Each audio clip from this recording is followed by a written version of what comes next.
Your presenter is Melinda Hartwig, an Egyptologist and the curator of ancient Egyptian, Nubian, and Near Eastern art at Emory University's Michael C. Carlos Museum. She has led tours and conservation and documentation projects throughout Egypt, and she has received multiple awards and grants to further her work.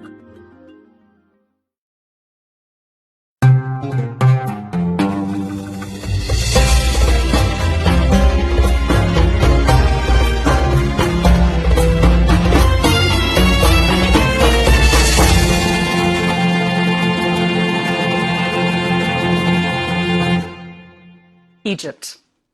The word elicits images of omnipotent pharaohs, shriveled mummies, Tutankhamun's treasures, and massive limestone pyramids that continue to defy the passage of time. For thousands of years, tourists have felt the lure of ancient Egypt and ventured to the Nile Valley. The ancient Greek historian Herodotus visited Egypt around 455 BCE and wrote Egypt's first cultural history. Alexander the Great marveled at the wisdom of Egypt, and Napoleon brought dozens of learned men to copy the images of the ruins of ancient tombs and temples. Today, the wonders of ancient Egypt inspire all those who visit the greatness of a mighty empire. In this 24-lecture series, we will travel up the Nile together and visit Egypt's great monuments. We'll start with the great museums of Cairo and their stunning collections of ancient Egyptian art. Then we'll discover how and why the ancient kings of Egypt built the pyramids. Afterward, we'll travel up the Nile, beginning with the Great Pyramid of Khufu at Giza, just outside of Cairo. We'll end with the Great Temple of Ramses II at Abu Simbel in Egypt's southernmost region, and then circle back to Alexandria in the north. I've chosen sites frequently visited by tourists and others that are off the beaten path. This course will show you the finest Egyptian statues and paintings and reliefs that show a level of artistic accomplishment rarely rivaled in human history.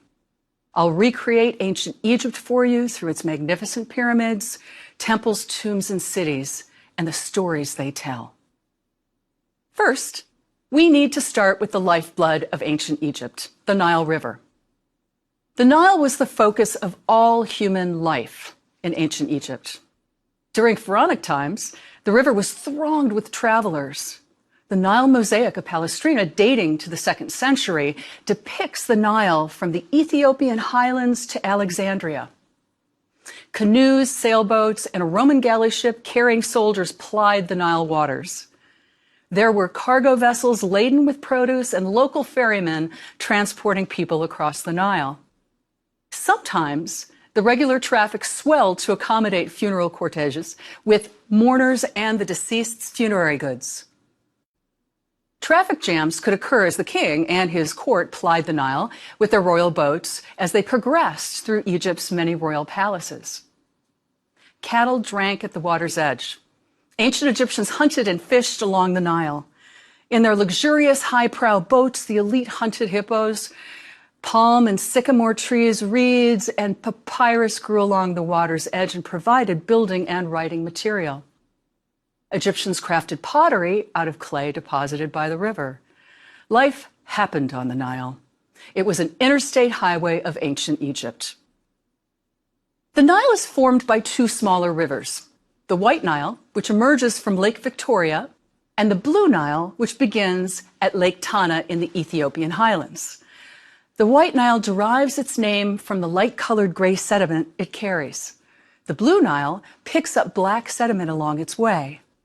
Fed by monsoon rains, the Blue Nile actually flows backwards as it merges with the White Nile. Here you can see the gray waters of the White Nile joining with the Blue Nile flowing in reverse. They come together near the Sudanese capital of Khartoum to form the mighty Nile River. The Nile winds 830 miles northward through the arid desert. At Wadi Halfa, the river flows into Lake Nasser, the massive lake which contains the water held back by the Aswan High Dam in Egypt. The brainchild of President Gamal Abdel Nasser, the dam was built to prevent destructive flooding, generate electric power, and boost agriculture in Egypt. Yet, It required the resettlement of 90,000 people and buried thousands of ancient monuments under the lake's waters. 40 technical missions from 5 continents came together to relocate 22 monuments and architectural complexes on Lake Nasser's banks. We will tour 2 of these, the Great Temple of Ramses II at Abu Simbel and the magnificent temple complex of the goddess of Isis on the island of Philae.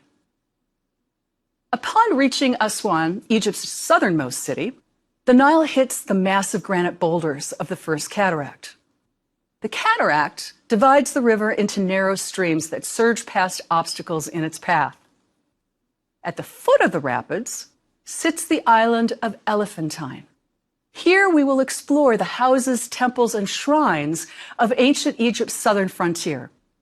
Past the island, the Nile widens and flows past the tombs of Aswan's ancient governors, cut high into the hill of the Kubbat al-Hawa. Together, Elephantine and Kubbat al-Hawa show us how the ancient Egyptians lived, prayed, and died. Once free of the cataract, the Nile continues its journey uninterrupted. Timeless scenes unfold. Water buffalo graze on lush vegetation. Temporary huts of palm fronds and mud serve as protection from the sun.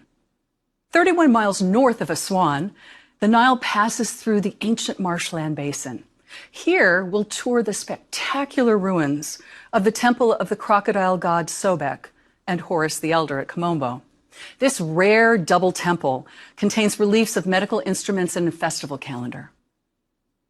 Continuing onward on our journey, the Nile passes through stone bluffs with only a sliver of arable land on either side of the river. Then the sandstone cliffs give way to larger tracts of arable land at the town of Edfu. Here, we'll explore the perfectly preserved temple of the falcon god Horus. At Komombo and Edfu, we'll observe the final flowering of Egyptian religion under the Greek Ptolemies. Past Edfu, the Nile broadens out. The river flows between huge limestone bluffs and broad expanses of cultivated land. We enter the territory of the sacred city of Thebes, modern-day Luxor. One could spend months here and still not experience all of its treasures. Believe me, I know. I've lived and worked most of my adult life in Luxor. I've selected sites both on the classic tour of Luxor and off the beaten path. These include beautiful royal memorial temples and awe-inspiring tombs in the Kings and Queens Valleys, and the lively decorated tombs in the Nobles Valley. On the East Bank, we'll walk through Luxor Temple's massive columned halls and the magnificent temple of the King of Gods, Amun-Ra at Karnak. After Luxor, the Nile continues its lazily northern flow to the Kenna Bend. At the top of the bend, we find Dendera, the ancient home of the Temple of Hathor, the goddess of love, sex, and fertility. We'll encounter its secret beauty summed up by the famous traveler Amelia Edwards as, outside the temple is all sunshine and splendor, inside silence and mystery. Once the Nile rounds the Kenna Bend, the town of Abydos appears, the sacred city of the god of resurrection, Osiris. Abydos was the place of pilgrimage and worship, literally Egypt's epicenter for the mysteries of faith. We'll experience the sacred landscape of Abydos and its celebrated monuments. North of Abydos, the Nile passes through Middle Egypt, an area scarcely visited by tourists today. The landscape along the river has an open, placid beauty. This area experienced powerful regional governors and religious revolution. Here we'll walk the city of Akhetaten at Tel El Amarna, the city built by King Akhenaten as a stage for his religious revolution. On the opposite bank, we'll tour the Greco-Roman tombs and sacred animal burials of Tuna El Gebel. Moving towards the modern town of El Minya, we'll visit the painted tombs of Beni Hassan with their lively and unique scenes. The Nile continues its northerly course, past the semi-oasis region of the Fayum. In the Old Kingdom, the Nile floated past a string of royal pyramids on the West Bank. Today, the course of the Nile is much further east, leaving the pyramids to the desert. We'll travel along the desert road and explore the three pyramids of King Snefru at Meidum and Dashur. We'll witness the building experiments that finally led to the first true stone pyramid. Then we'll head for Saqqara and its treasure trove of officials' tombs. Here, we will view tomb reliefs that capture daily life along the Nile. Saqqara is also home to the first stone pyramid ever built, the Step Pyramid of Zocher. On the floodplain below, we'll investigate the remains of ancient Egypt's capital, Memphis, that once sat on an island in the middle of the Nile. Then we'll climb the Giza Plateau to see the pyramids of Khafre, Menkaure, and the Great Pyramid of Khufu, the last remaining of the wonders of the ancient world. When the Nile reaches Cairo, it bustles with activity. Modern office buildings and luxury hotels tower over motorboats and feluccas that sail the river's waters. Just past Cairo, the river separates into two branches, the Damietta and the Rosetta branches. In ancient times, the ancient Greek historian Herodotus recorded 7 main branches. Important sites grew up along the delta's branches, like the lost city of Tanis, made famous by the film Raiders of the Lost Ark. The royal burials discovered at Tanis contained treasures that rivaled those found in the tomb of Tutankhamun. The Nile progresses through the delta until it finally empties into the Mediterranean, a sea the ancient Egyptians called the Great Green. Along its banks grew the great city of Alexandria, named for its founder, Alexander the Great. Although ancient Alexandria bears little resemblance to the city today, I will reconstruct the Hellenistic city that was the world's intellectual and cultural capital. Now, the Nile wasn't just a main thoroughfare. It dictated almost everything in ancient Egypt, from the livelihood of the people to their religion, art, and politics. Herodotus wrote that Egypt was the gift of the Nile. The Nile overflowed its banks from July to October, flooding millions of acres of farmland with rich alluvial deposits of silt, accumulated during the river's several thousand-mile trip. When the floodwaters receded, it left vast layers of rich new alluvial soil. Farmers plowed and seeded the land and harvested its crops in the early spring. This cycle of flood, recession, harvest was part of the solar cycle that set the times of the year for sowing, cultivation, and the harvesting of crops. As a result, Egyptians saw time as cyclical, embodied in the movement of the sun. The delta and the narrow ribbon of cultivated land flanking the Nile contained some of the world's most fertile soil. The ancient Egyptians called the rich black soil of the alluvial plain Kemet, or the Black Land. Besides Kemet was Deshret, the Red Land, a harsh and forbidding region made up of sterile deserts and towering hills of stone. The ancient Egyptians called the delta Lower Egypt, and the areas from Aswan to Memphis Upper Egypt. Together, they formed the two lands, which they called Tawi. The Black Land and the Red Land, just like Upper and Lower Egypt, formed a duality composed of complementary but opposing parts that together brought balance and harmony. The Nile influenced the Egyptians' view of the universal creation. In most of their creation myths, all existence began at the first moment when a mound of earth emerged from the primeval waters. Think of this as the first mound of earth that appeared when the Nile floodwaters receded. Let's take a look at the Heliopolitan creation myth. The sun god Atum came into being himself on this mound. He was helped by the forces of Heka, or magic, Sia, or perception, and Hu, the divine word. Atum masturbated to produce Shu, the air, and Tefnut, moisture. Shu and Tefnut procreated to produce Nut, the sky goddess, and Geb, the earth god. Since the deities Geb and Nut were male and female, Atum put Shu between them so they could not enjoy eternal sexual union. This image of earth and sky, separated by air, became the icon for the Egyptians' view of the universe. Yet, Geb and Nut managed to join and procreate, which led to the emergence of human society. Their eldest son was Osiris, who ruled as the benevolent king of Egypt with his sister wife Isis as queen. Let me note here that this relationship informed ancient Egyptian predilection for brother-sister royal marriage. As we'll see, this caused many problems over the millennia. Osiris had a brother named Seth, who married his sister Nephthys. Seth became jealous of Osiris's power and murdered him. Seth then dismembered Osiris's body and scattered it throughout Egypt and took the throne. After scouring Egypt, Isis and Nephthys collected Osiris's physical remains. Isis used her magic to restore Osiris to life. He impregnated her, and she gave birth to the falcon god Horus, the deity of the sky. Seth found out that Osiris and Isis had a son and set out to murder Horus. But Horus and Isis hid in the Delta swamps under a canopy of papyrus until Horus grew up and could confront Seth and restore the legitimacy of Egyptian kingship. The battle between Seth and Horus was fierce. In one fight, Seth tore out Horus's left eye and threw it over the edge of the earth. Thoth, the god of wisdom, rescued the eye of Horus and returned it to him. The other gods interceded and summoned a tribunal with Geb, the earth god, as the chief judge. The gods saw the evil in Seth's action and proclaimed that Horus would rule Egypt for all time. Osiris became the lord of the underworld, and Seth was banished into the desert in chaos. This was the ancient Egyptian myth of Osiris.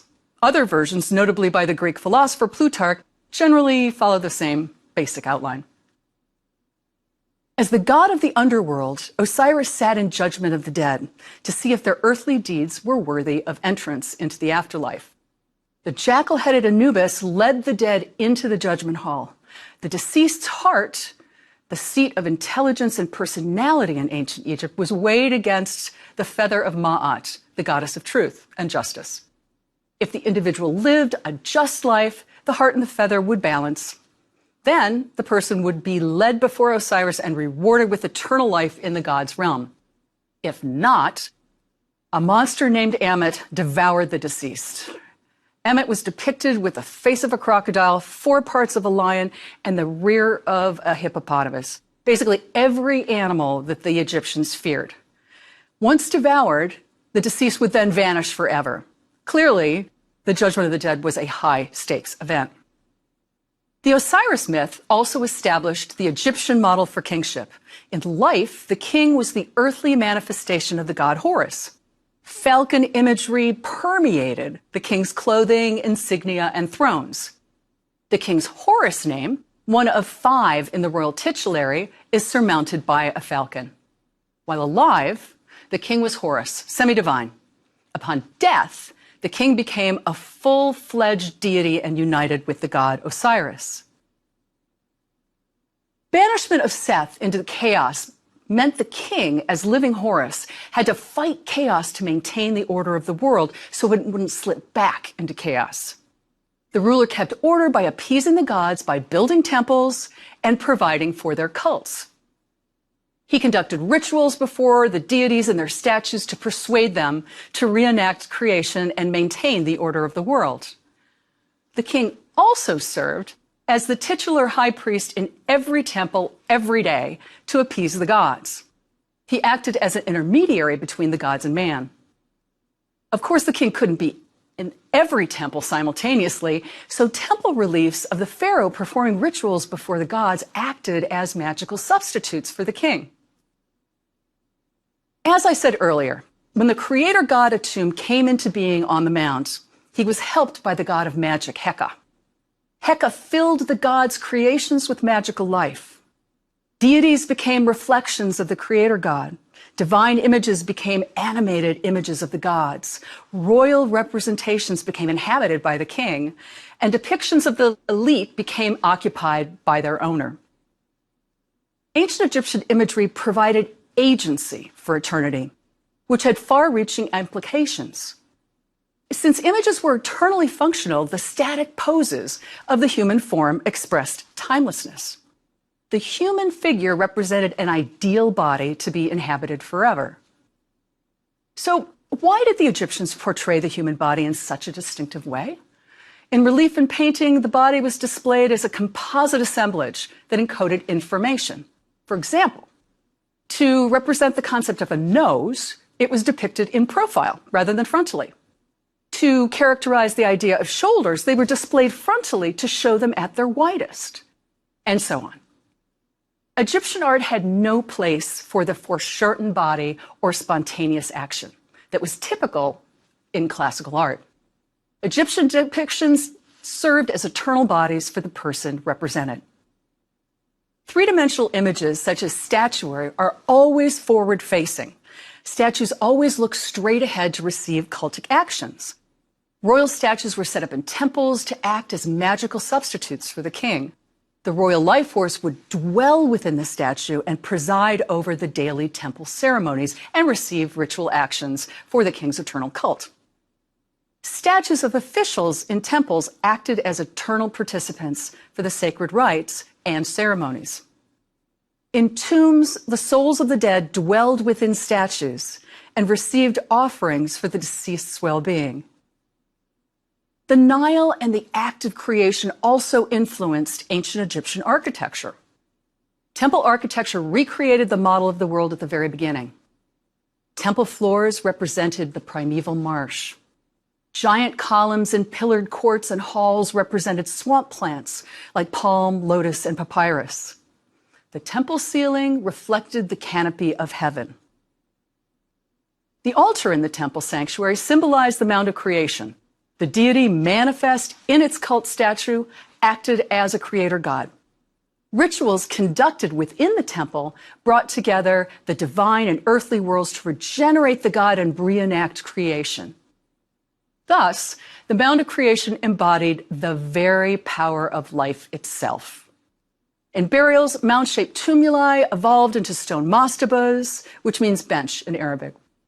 These rectangular structures with sloping sides and a flat roof protected the burial underground. Kings began to stack stone mastabas one on top of the other until they arrived at a smooth-sided pyramid. Yet, the underlying concept remained the same: the power of the mound for resurrection. Later burials were cut into the rock cliffs overlooking the Nile and offered greater protection to those buried within. The Egyptians turned to the Nile to build their cities, homes, and palaces. They gathered mud along the riverbanks and mixed it with straw and manure. Once dried, structures could be built quickly with plaster, reed, wood, and sometimes stone. The ancient Egyptians looked to the Nile landscape and natural phenomena to explain the divine world. Egypt was a polytheistic society, meaning they worshipped many gods. In art, gods were shown with animal heads on a human body. Some were depicted with parts of human or animal bodies. Others were portrayed as human, such as the god Hapi, the deity of the yearly inundation of the Nile. He's depicted as a pot-bellied, bearded man with pendulous breasts. He wears a headdress composed of aquatic plants. Hapi's roly-poly body stresses the fertility of the life-giving Nile. And sometimes the same deity could have more than one representation or meaning. Hathor was worshipped as the goddess of love, music, sex, sky, and the Theban Acropolis. Hathor could be represented as a human, a cow, or a female with bovine features or cow ears. And yes, Egyptian religion can get really complicated. Because we will see many gods during our tour, let me explain the most important deities and how to recognize them. The most important god in ancient Egypt was the sun god Ra, often represented as a man with a hawk head and a solar disk. Ra rose in the east, traversed the sky, and set in the west. He successfully fended off the forces of eternal darkness in the underworld to be reborn in the morning. Ra's form changed based on his position in the sky. At sunrise, he was the scarab beetle Khepre. Egyptians saw scarab beetles laying their eggs in balls of dung. The beetle then rolled it into a ball to ensure a layer of protection for her young. So the scarab became associated with the sun being pushed out of the underworld at dawn. During the day, Ra sailed in his solar boat across the sky. At sunset, Ra became the winged ram-headed god Atum when he traversed the underworld. Ra's basic form, however, was the sun disk, the Aten. The pantheon of ancient Egyptian gods was highly complex for many reasons, so let me arrange them in the simplest way possible. Universal deities like the goddess Isis did not have a primary site of worship. State gods like Ra, Osiris, and Horus were worshipped throughout ancient Egypt. Local gods were connected to particular Egyptian cities. The god of knowledge and writing, the ibis-headed Thoth, was celebrated in Hermopolis Magna in Middle Egypt. The cat goddess of domesticity, Bastet, was venerated at Tel Basta in the Delta. How these gods became important is a bit like an analogy of the chicken and the egg. As cities became important, so did their local gods. The rise of Thebes as a political center led to the preeminence of its local god Amun. He ultimately became linked to the sun god Ra to become the king of gods, Amun-Ra. Abydos came to prominence because of its association with the mummiform god of the underworld, Osiris. The ancient Egyptians believed Abydos was the burial place of Osiris's head after his dismemberment. Deities were organized into families like the god Osiris and his wife Isis and their son Horus. The god Ptah, his wife the lion-headed Sekhmet, and their son, the god Nefertum, were worshipped at Egypt's capital city of Memphis. And just a side note here, the god Ptah was center to another creation myth in which his thought and word brought the world into being.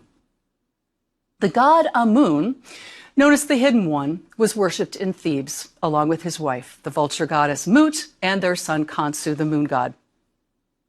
The divine triad of the ram-headed god Num and his wife Satet and their daughter Anuket were associated with a swan. The Nile Valley mirrored the field of reeds, the place where the dead would live out their existence. Tomb imagery recreated life on the river and ensured that its bounty nourished the dead. As the Nile guaranteed Egypt's survival, tombs assured the continued existence of the souls of the dead. The ancient Egyptian concept of the soul was complex. Gods and humans had a Ka, also known as the double. Egyptians depicted the Ka with a pair of upraised arms. It was created at the same time as the body and was identical to it in every way. Upon death, the person's Ka lived in the tomb and needed sustenance to survive. Now, the Ka didn't really eat the food or drink the offerings, but just assimilated their life force. The Ba was the soul of mobility. It was the vital force of gods and men depicted as a human-headed bird. In the human world, the Ba could take flight and separate from the body. After death, the Ba moved freely in and out of the tomb and traveled to the afterlife and visited with the gods.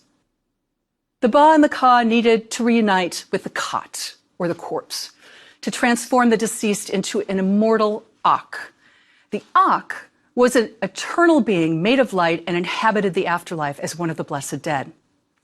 Mummification transformed the corpse into an eternal, perfect body. Kings were divine beings who had a different afterlife than ordinary Egyptians. After death, kings joined with the circumpolar stars and the sun god. The Ak of the king joined with the gods and the eternal stars. The ancient Egyptians saw the Nile as the source of life. The annual flood provided rich alluvial soil for crops to grow. Vessels containing goods and services plied its waters to provide for various parts of the land. The phases of the Nile mirrored the act of creation. Pyramids recreated the primeval mound of creation. Temple architecture and ritual reenacted creation. Tomb decoration nourished the dead with the river's continual bounty. The landscape of ancient Egyptian afterlife mirrored the Nile Valley. The gift of the Nile led the Egyptians to create the most awe-inspiring monuments the world has ever known. So together, let's travel up the Nile and explore one of the greatest civilizations that ever existed, the epic, exotic, transcendent land of the pharaohs.